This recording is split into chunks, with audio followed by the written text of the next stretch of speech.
Hi, and welcome to A Sense of Wellness podcast, inspiring and empowering a healthier you. I'm your host, Susan Greeley, and I'll be diving deeper into the 4 pillars of wellness: sleep, exercise, nutrition, and stress management. Today, I'm talking about a topic that positively impacts 3 of my 4 pillars and helps to improve our health in both obvious and surprising ways. That subject is music, and my guest today is entrepreneur Lauren Pufpaf. Lauren is president, COO, and co-founder at Feed Media Group, which owns the award-winning Feed FM platform. Now, Feed FM offers the most comprehensive unified music system for digital businesses. They simplify music licensing, curation, and integration for businesses in fitness, wellness, gaming, entertainment, and more. Lauren, thank you for joining me today. I'm really happy to have you here and have this conversation. Such a pleasure. Thank you so much for having me. And well said. That was a very nice synopsis. Oh, nice. Excellent. Excellent. Well, I believe you're to thank for a lot of the music behind apps that all of us use, whether it's meditation for sleep, exercise. I don't know. If we come to think about it, I'm pretty sure everybody nowadays uses apps that incorporate music. And now that I know you, I'm thinking, wow, that's pretty cool. I know somebody who's behind the scenes there. So thank you. And before we get into music and wellness per se, I really do want to hear more about yourself and the story behind launching Feed FM. Yeah, of course. I'd love to share. So I've primarily been focused in my career on helping early stage companies grow, Series A through Series D.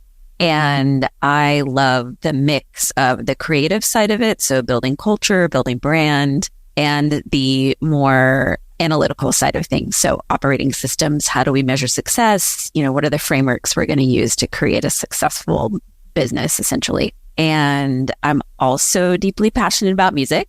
I've been a house DJ for more years than I will mention here for a very long time. And I have more recently, in the last couple of years, started to learn how to play crystal singing bowls and really thinking about sound as medicine and sound for healing, which is such a great overlap with everything that you focus on. So for me and a lot of my colleagues at Feed, this is a pretty rare opportunity to combine a personal passion. We are all pretty much obsessed with music in different ways. And then, bring our business skills from a lot of different industries together. And it really helps create a shared mission amongst the teams.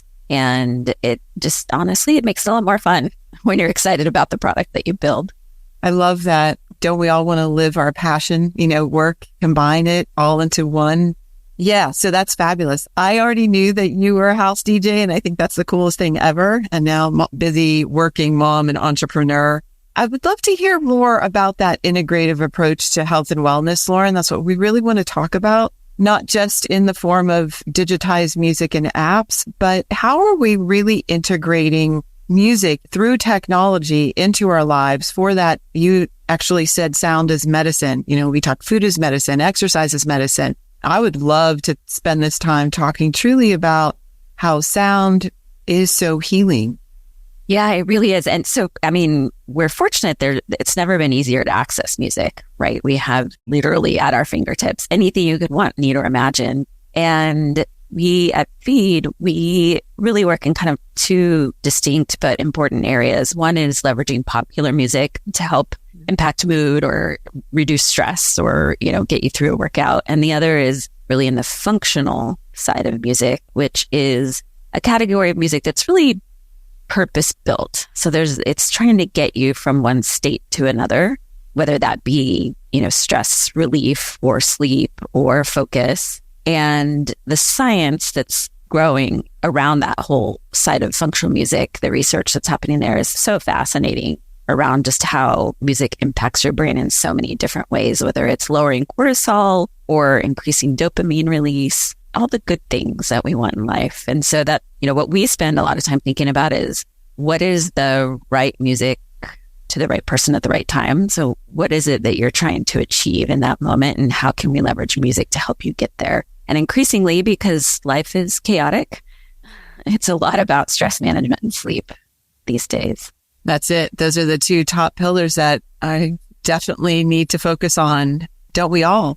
I think everybody's struggling right now from fast forwarding our clocks, right? When we spring ahead, I hear it. Even for myself, it's hard.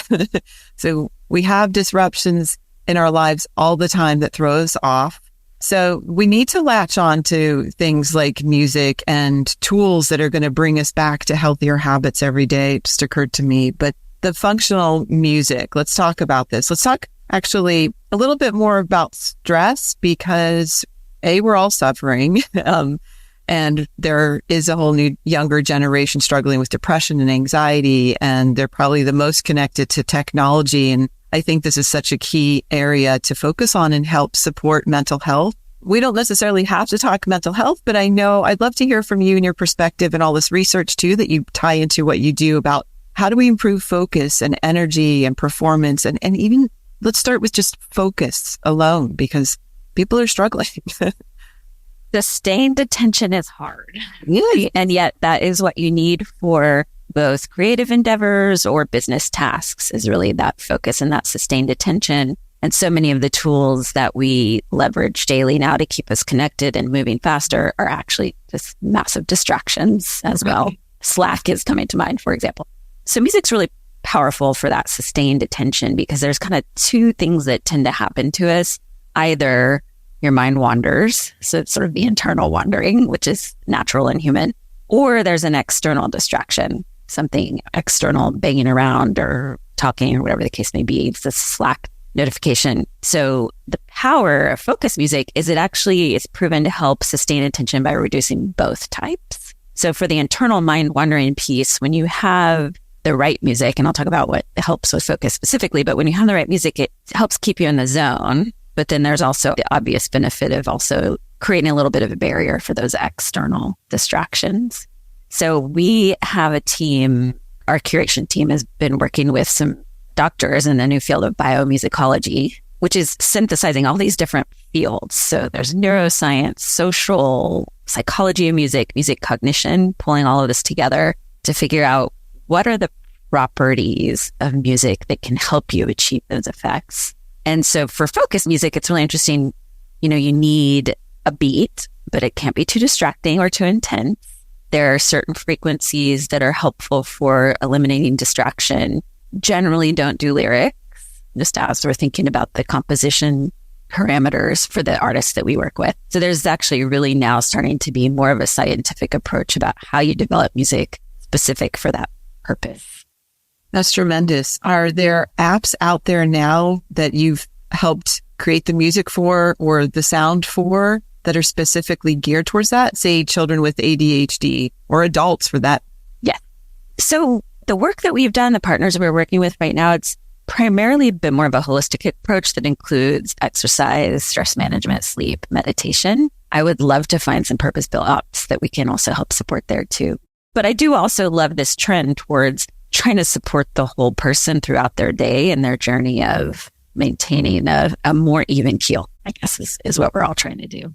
Yeah, no, that makes sense. It's a great goal, whether you're at work or at school. I think as I listen to you, this is very relevant for everybody at any age because we are bombarded all the time. And I love that Slack example in the workplace. We do not use it. God forbid we do, because it would be one more distraction. I know of others who do though, and they comment on that and they can't block it out. Or children, I have kids in school and they really have a hard time sitting down to focus. So that's one thing. But what occurred to me too is I'll take myself again working and I put music on. There is no way I can focus if there are any lyrics. It's an obvious one, like I said, in obvious ways, but yet it wasn't obvious. So I know that music can also help us. I apparently am just not delivering the right music to myself at the right time. I'll send you some focus playlists. Yes. Yeah. I would love to share those with you. There's been a lot of research. So we're a technology company. We have an incredible team of engineers, and there's been a lot of research around engineers specifically and the decrease in productivity that comes from context switching. It's true for all of us, but specifically for that group of individuals who are building, like intensely building and coding, it's just such a real productivity killer. And so we're trying to find ways to help each other internally. Hey, I'm turning off Slack for 2 hours. I'll be back. Like I'm still here. I need this focus time. I'm not, trying also to figure out ways to batch up emailing. It's like if you're constantly emailing and catching up on that throughout the day, it's kind of a waste of time. And so in addition to obviously leveraging music for focus, also trying to find ways to just change our work styles a little bit to eliminate some of those distractions. 100%. It's gotten to a point where I think people don't know how to create those boundaries for themselves. Most people don't. So if we have these conversations and can make people both aware and then give them the tools and recognize this needs to be commonplace in the workplace, that if you're not responding for 2 hours, it's because you have the quiet sign up on your door. But people don't see that when you're at home working. And that's the lack of boundaries, I believe, is a biggie that pulls us all out of our focus. So I would love to explore this more. I hope that this is an emerging area, whether it is in just the world of apps, wellness apps. This would be a fabulous tool. It's also the expectation of immediacy is a problem. Yes. It's a major problem. And it's something that I struggle with. Yeah. Right. But I think we do in the workplace. I absolutely think that for kids who that's all they know, they need support and figuring out how and when it's okay to not respond to people. Well, they don't respond to their parents. We all know that. I'm sure. In 2 days, my son hasn't replied to my text, but God forbid they leave each other unread. Right. Yeah, no, absolutely. No, my daughter's extremely talkative until I pick her up for school and ask how her day was. And then she's got nothing for me. Oh my gosh, that's so funny. That immediacy is obviously one of the factors leading to our stress, right? And music for stress relief its impact on all of the pillars is so incredible because it is a low cost and side effect free tool, right? And you have it, right? I don't want to take a pill for stress relief, but I sure would love to listen to a playlist that I know works for me. And there's actually a ton of research now around music therapy and how it really significantly can reduce anxiety. Yes, yes. Mm-hmm. Tell us about that. Anxiety specifically, I mean. Yeah. So the science is, like I said, the science is growing, the body of research is growing. It's not 100% clear exactly what's happening, but we do know that music lights up so many different areas of your brain. And sometimes that can act almost as interference in a positive way to sort of get you out of a loop in your head. And so they're still trying to figure out exactly how that's working, but there are measurable decreases in cortisol levels when listening to the right kinds of music too, which is huge. It just, some breath work, the right playlist can really lower your heart rate and bring down your cortisol. Which takes you out of that anxiety loop. Yeah. And I think relaxation music you feel it kind of intuitively, usually low in tempo, not super high pitch, stimulating to the brain, but not distracting. Again, in some ways kind of similar to focus music, gentle rhythms, no sudden changes. It's not, it's not metal. For some people maybe, but for most people it's not. Yeah. Well, that's the thing. Music is so personal. Everybody has preferences, their own, obviously, genres that they love and listen to. So it could be even tricky to guide kids. And I keep coming back to kids for a very specific reason, because they are really struggling, both, school age and young adults. And so it's just fascinating to me that how effective, no cost, no side effects. And it's one of those things too that can be used in the wrong way. And my brain is going to all of this explicit music out there and like music that's really kind of an assault to your system. Don't you see that too? I do. I don't know. Well, I think about lyrical content, honestly, and what you hear consistently, your brain absorbs and rewires around. Just neuroplasticity. Neurons that wire together, I think is the saying. So it worries me, truly, to think about some of the lyrical content for, this makes me sound old, but for today's popular music and just the repetition of those themes, it can't be a good thing. I agree. Science or no science, we know it's not a good thing, especially for young brains. And then they poo-poo things like singing bowls for meditation or sound healing. But I think more and more, like if you can get younger generations, younger people into yoga, for example, that is a gateway to maybe sound healing and listening to different meditation music. And I think people are open. Nature sounds maybe is a good way. But also, I think schools are a great way to implement some of this, really leverage sound and music in a helpful way. I know a lot of schools are doing meditation. They'll have like Meditation Monday and do that through the loudspeaker. But why not do with this scientifically proven, very specific sound healing? And it's such as healing. Sorry, what I would say for focus. For focus, yeah. It's a good question. It's sort of like turning the Titanic in some ways with public school systems, right? Putting you on it. No, just kidding.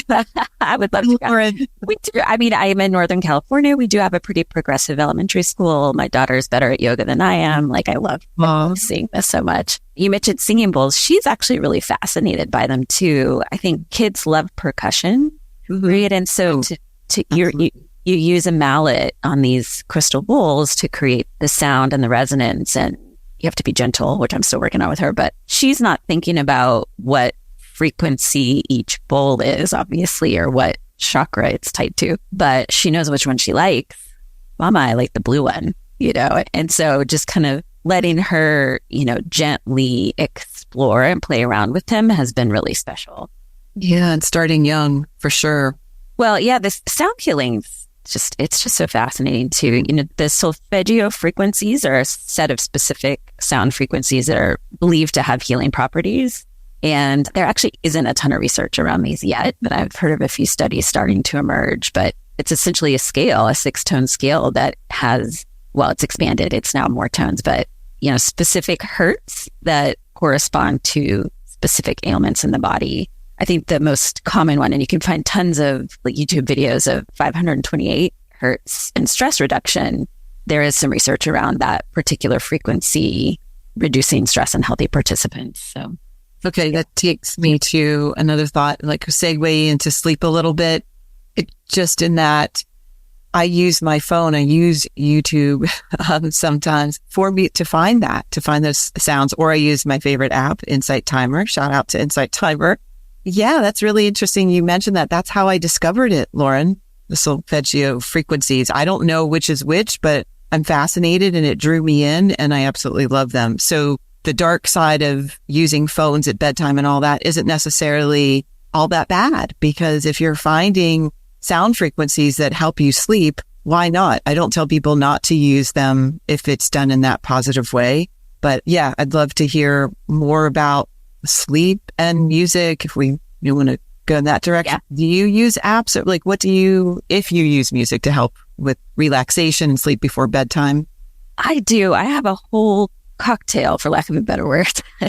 So white noise, actually pink noise, Easily pink noise. It's just a slightly different, slightly less jarring. So there's pink noise, brown noise, white noise. I wish I knew more around the science behind what's different between those, but similar idea.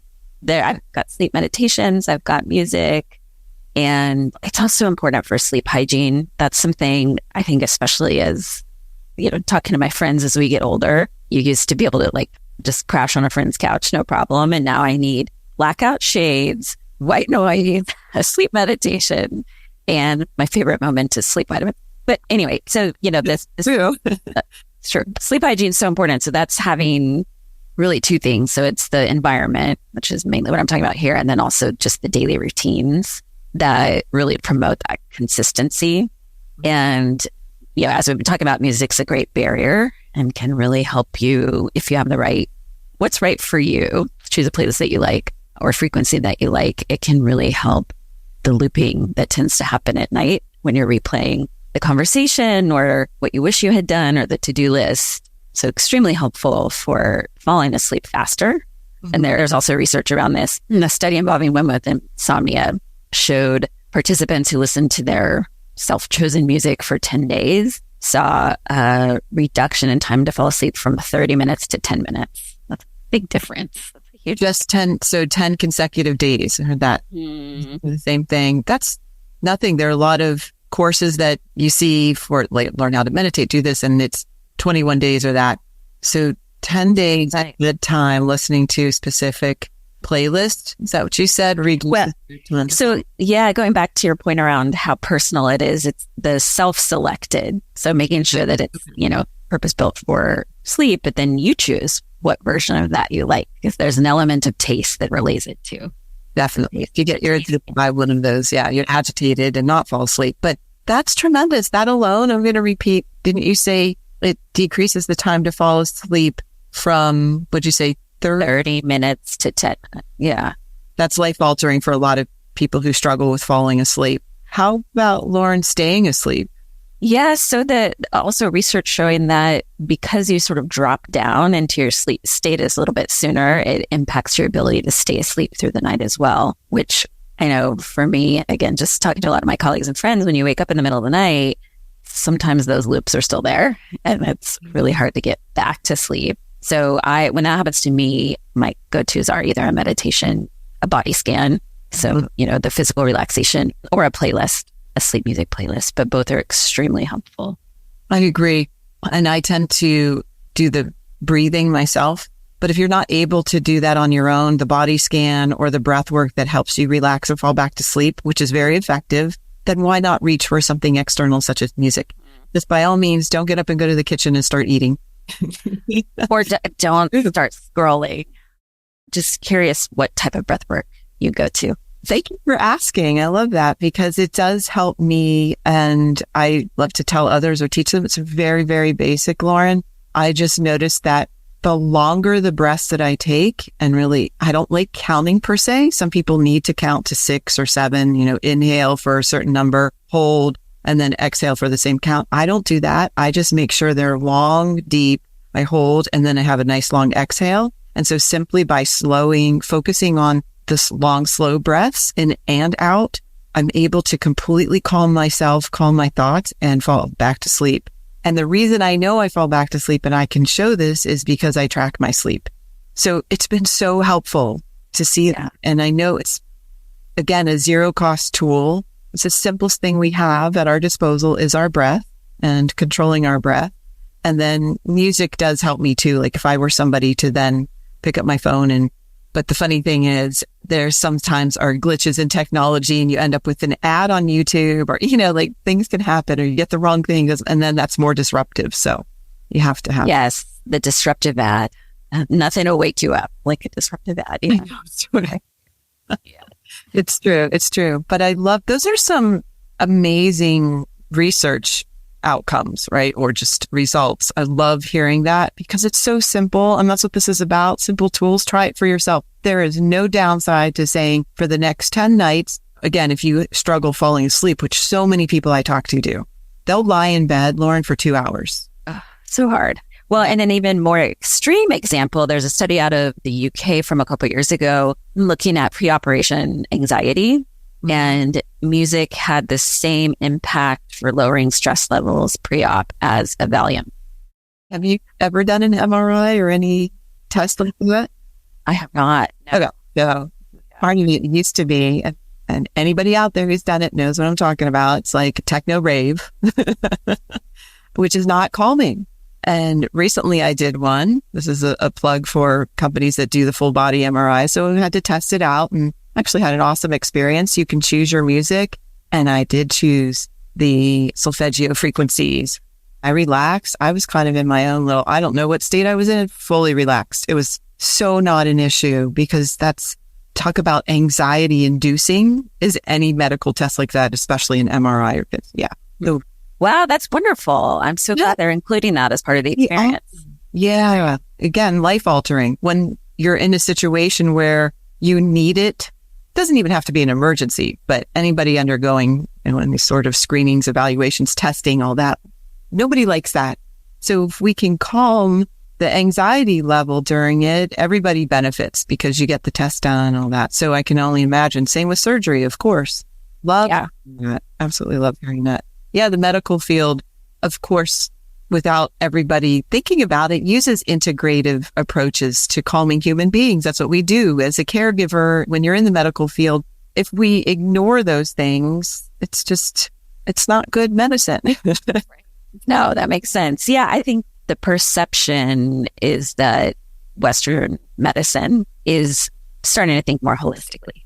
Would you agree? Absolutely. I do see that. I'm fueling that, fostering that. I work with so many practitioners and these types of discussions are very important in that, and getting out to conferences where they're including more of these types of sessions, say at medical conferences. And I bring this up because I was recently at a medical conference where they did have a whole session on sound bath, and you could go and do a nice relaxing 90 minutes of sound bath. And if you take the time to do it, it doesn't always have to be 90 minutes. That's a pretty big commitment.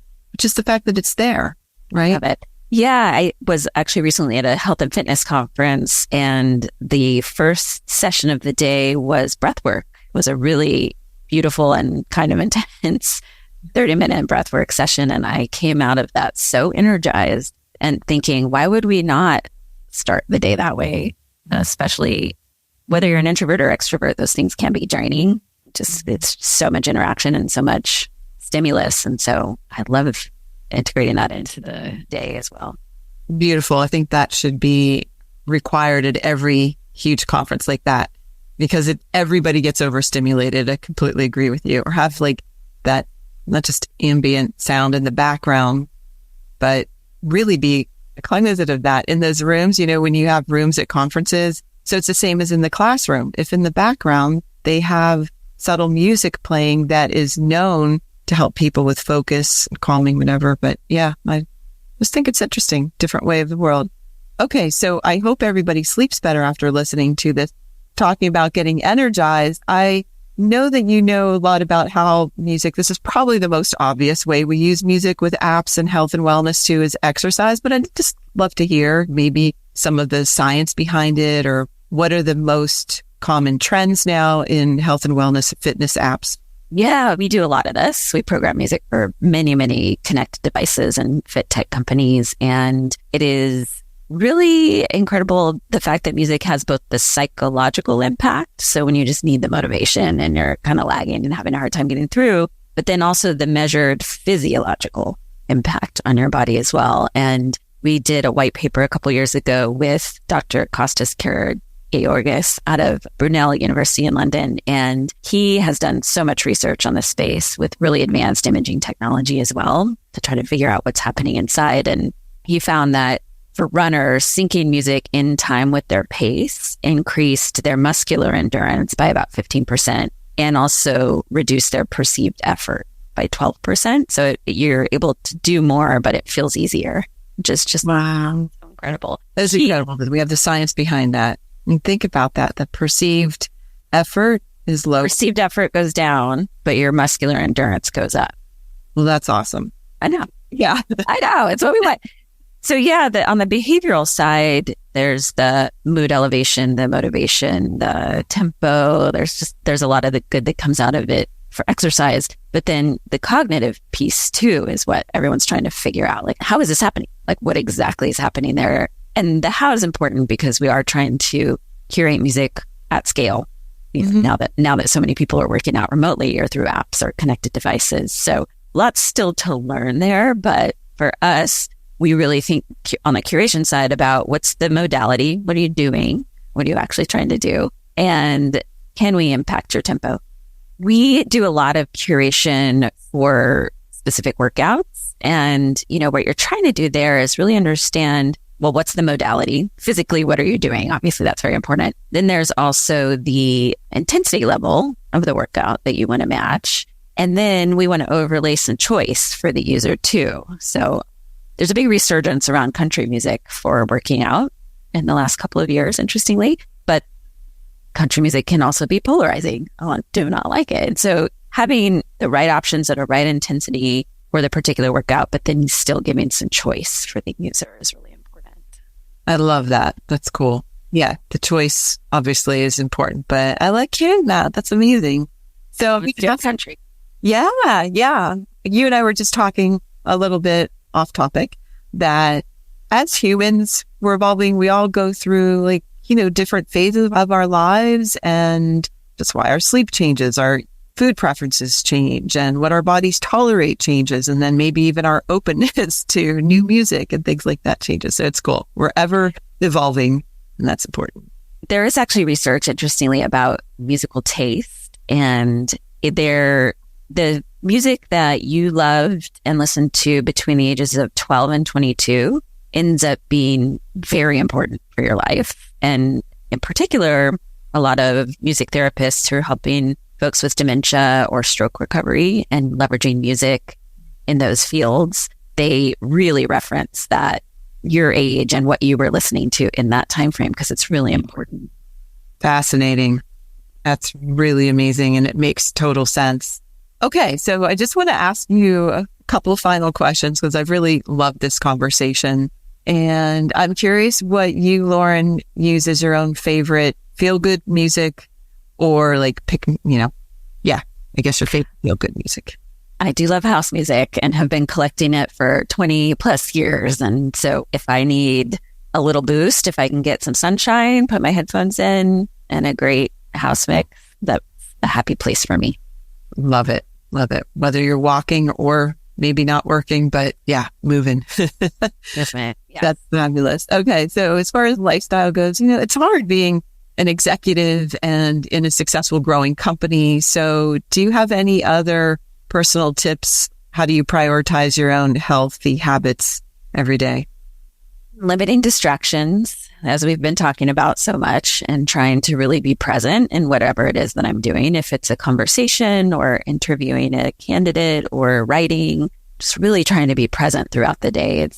I can multitask probably a little too well, but it's not healthy. It's not good for me. So focus and presence are really important. And then I am a better person when I stick to my morning routine also. So getting some time for myself, no email, definitely not looking at the phone immediately out of bed, but some movement, some meditation is really important for me in the morning. Nice. Love that. Well, I know we've been chatting for quite a while, but I absolutely love this. I do have one more question for you. It's something I ask all of my guests, Lauren, and that is also, what is one thing you're grateful for today? That's a great question. I am grateful for my daughter, who is 7 and still very much believes in magic. And we made a leprechaun trap yesterday, and there's some little leprechauns wreaking havoc in our house. And she just is, the excitement and the giggles is just, it's infectious. It isn't so beautiful. My 17-year-old was just talking about that with me. We were giggling about how much he loved the leprechaun and believed in that. And he blurts out, "I still do." Oh, good. Isn't that sweet? That's the best. Yeah, that magic. Yes, we all need more magic and music is magical in many ways, which you've pointed out and demonstrated so beautifully today. So can't thank you enough for being here. One final thing, Lauren, where can listeners find you? You can find us at feed.fm, and I am on LinkedIn, Lauren Pufpaf. Nice. Thank you again for being here. Thank you. Thank you for taking time to join me and listen to this episode. You can find more information and subscribe to the Sense of Wellness podcast on our website at ccphp.net/sens. This show is brought to you by Castle Connolly Private Health Partners, a concierge medicine organization that partners with and supports exceptional physicians to deliver an unrivaled experience of comprehensive, collaborative, and attentive care for a preventative approach on health and optimal well-being for members. Be sure to listen in next time to the Sense of Wellness podcast, and remember, simple daily habits matter most.